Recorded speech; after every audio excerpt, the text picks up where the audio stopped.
Eto, ayon dito sabi rito ICI, posibleng imbitahan ni Lisa Araneta Marcos kung may sapat na basihan.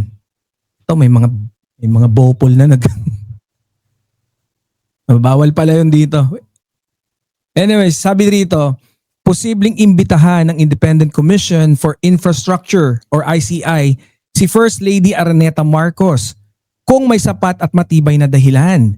Ayon kay Executive Director Brian Keith Hosaka, ito ay matapos magsumite si John Santander, mukhang satanas pa. 'Di ba? Apelyido pa lang Apelyido pa lang di na mapagkakatiwalaan eh. Anyways, ako talaga I feel like medyo ako I feel offended for especially alam niyo naman na talagang supporter ako ni FL Lisa. Team FL tayo eh. Anyways, tuloy natin. Ito ay matapos magsumite si John Santander, isang cultural at peace advocate ng letter of sentiment na humihiling sa ICI na imbestigahan ang umano'y koneksyon ng First Lady kay Special Envoy to China, Maynard Ngu, na una nang nasangkot sa flood control scam.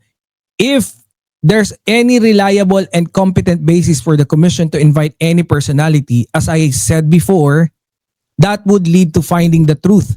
Para malaman natin ano talaga yung katotohanan, ani Hosaka sa isang press briefing nitong Martes.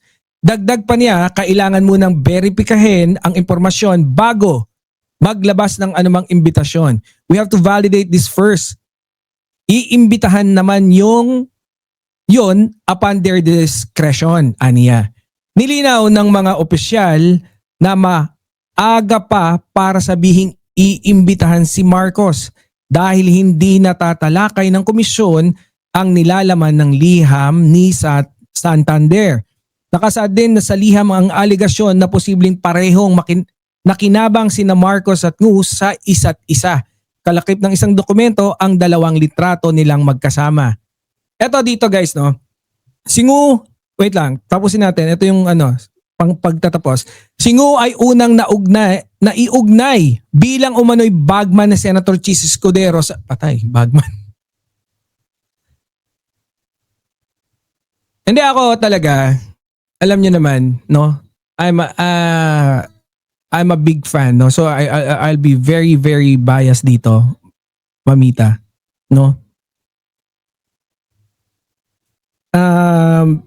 yung nung nakita ko, actually hindi ko masyadong pinanood yung video nila nung pagsampa nila ng kaso.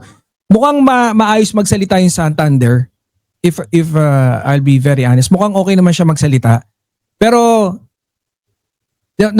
para sa atin sabihin na wala bang sapat na dahilan, it's not for me to say that. Pero ang opinion ko, Nanay Carmen, ang opinion ko dito most probably, if I'll be really biased, sa tingin ko, pakanato ng kabila, of course, Minsan kasi si PBBM, alam nyo, kagaya ng dati nating dinidiscuss nung dati pa, na si PBBM, matibay talaga Kasi bakit siya naging matibay?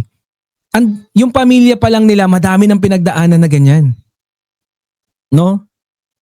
Kabila ang kaso, kabila ang pangungutya, kesi hodang na ipatapong pa sila sa Hawaii, matibay yan si PBBM. Nakita nyo bang bibihira sumagot yan? Kahit binabanata na, kahit tawaging adik, palabasin na ganito, maglabas ng mga video. Isa pa lang yung narinig ko na na medyo naaalala ko, yung sabi niya, maybe it's the fentanyl. Diba? Yun po. Yun lang ang aking sa pagkakaalala. And then of course, yung mga smart na birada, syempre meron yan. Pero yung kunyari yung galit, yung troll lang ng wala, hindi sila ganun. And I do believe ganyan din si FL Liza. So, tinatry nilang bardogolin si PBBM since hindi nila kakayanin. Of course, panibagong tactic. Well, anyways, ginagawa din naman nila yan. Dati pa rin naman nilang ginagawa. Pero ito ngayon, eto talaga, napakapangit nito kung pinaglalaruan yung ICI. Dapat, no, Tita Maris, dapat imbestiga. Ang pangit din kasi pagka parang sinasabi ko na medyo ikaw na nag-present tapos ikaw pa yung mali. Anyways, sana ako din ang dalangin ko talaga pagtuunan din ng pansin no ng ICI. Imbestigahan yung pagpasa ng yung mga yan, kung ano man yung ebidensya na nandyan. Definitely I'm sure malinis para sa akin, no? Hindi lang talagang everything says naman talaga para sa akin malinis si FL Liza, no? Kung nag-a-advise man siya kay PBBM, well and good, abogado naman siya, 'di ba? Kung kaya niya, kung maganda mga i-advise niya, very good. Maganda, okay 'yon, 'di ba? Pero kung kunyari eto, pakana lang para pasakitan si PBBM through hurting si FL Liza, medyo para sa akin medyo off, no? Sana pag-ukulan din ng intensyon, sapat na atensyon no ng ICI, imbestigahan, and kung talagang dapat managot, may managot, panagutin, no?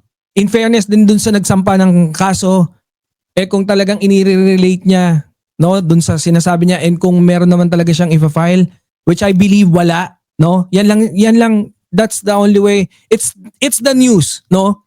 So the only way for me to be able to defend FL Liza, no, is yun lang. Isabihin kung ano yung opinion ko, and I do believe na si FL Liza ay malinis eh. Kilala natin, no? Nung si FL Liza nagtuturo pero hindi humihingi ng bayad. May mga proyekto rin siya, yung Love for All. 'Di ba? Marami siyang mga proyekto na magaganda, no, na nagiging accent, no, sa pagpapatakbo ni PBBM. Pero ganyan pa, no, kasi marami din naman talagang usap-usapan, no, pagdating diyan sa kay FL Liza, maraming mga. Pero ako nga natutuwa ako kasi yung mga dilawan, no, na kung saan dati nating kabanggaan, no, ng opinyon. Ngayon, medyo okay sila kay FL, no? Nung bago mag-election noong 2022, medyo bumibira-bira sila eh. Pero ngayon, they know, no, na okay naman si FL Liza. And ewan ko ba sa inyo? Sana mabigyan ng hustisya, no? Pati yung of course, hindi lang yung nagsampa. 'Di ba? Tol DJ. Hindi lang yung nagsampa sana ng hindi lang si ang mabigyan ng hustisya yung nagsampa, kundi sana at the end of the investigation, mabigyan din ng hustisya si FL Liza. No? Para at least patas. Hindi yung gagawin mo lang. Ito yung gusto kong sabihin, no? People will take advantage of this, especially like ayan, kagaya niyan. Okay. Meron akong kasi ang sinasabi parang ano lang in-associate lang. Ayan, tama, guilt by association. Tapos isinisigaw niya naman doon, no, na ano lang to, demand para iimbestigahan. Hindi daw kaso.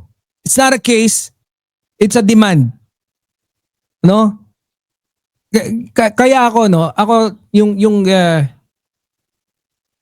medyo nawiwirduhan ako dun sa sa mga tao. Lalo na ako talaga nawiwirduhan ako. Wala akong I don't want to take offense on that, pero for me medyo weird na supporter ka ni PBBM tapos gusto mong batikusin si FL Liza. So for me, tas especially kung may asawa ka, medyo weird, no? Na ikaw bahala. That speaks of how you treat your wife siguro. No?